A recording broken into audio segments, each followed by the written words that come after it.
Okay, fire away, Dharmesh. Sorry about that. Right, good afternoon, Frank. Hi. Could you just give us the team news first of all for the Everton game?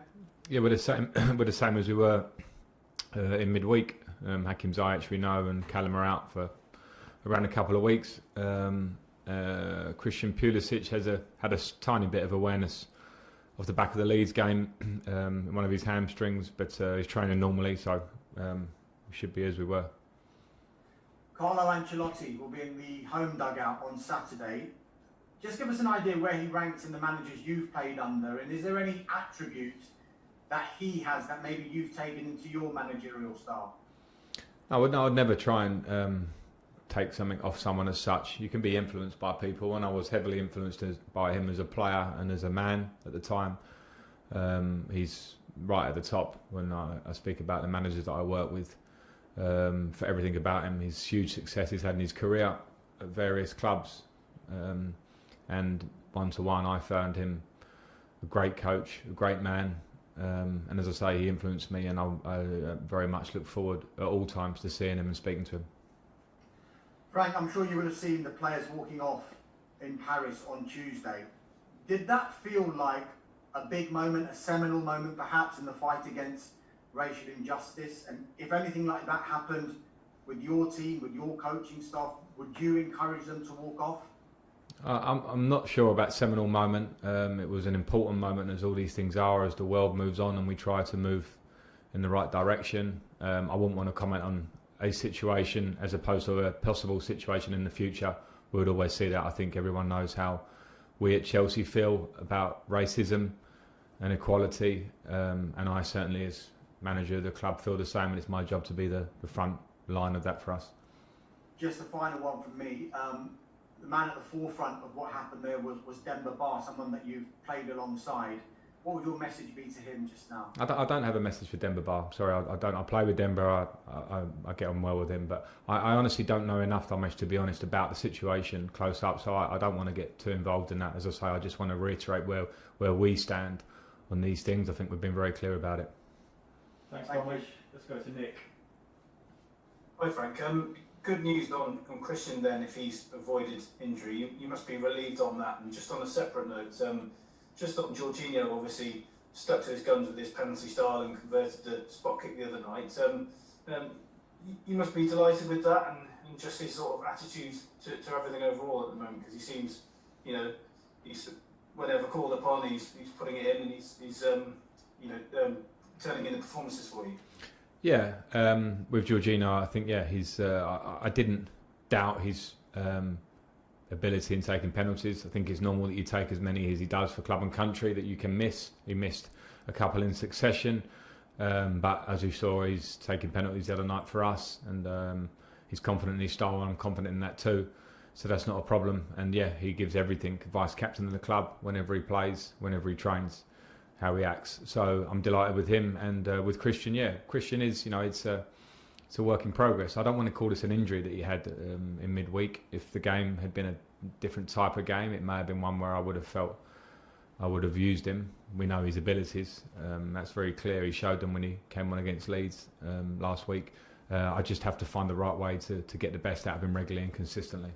Let's come to you, Moose. Hi Frank, how are you? Very good, thanks. Just got a couple on Everton really. First of all, they started the season really well, but have kind of fallen away since then.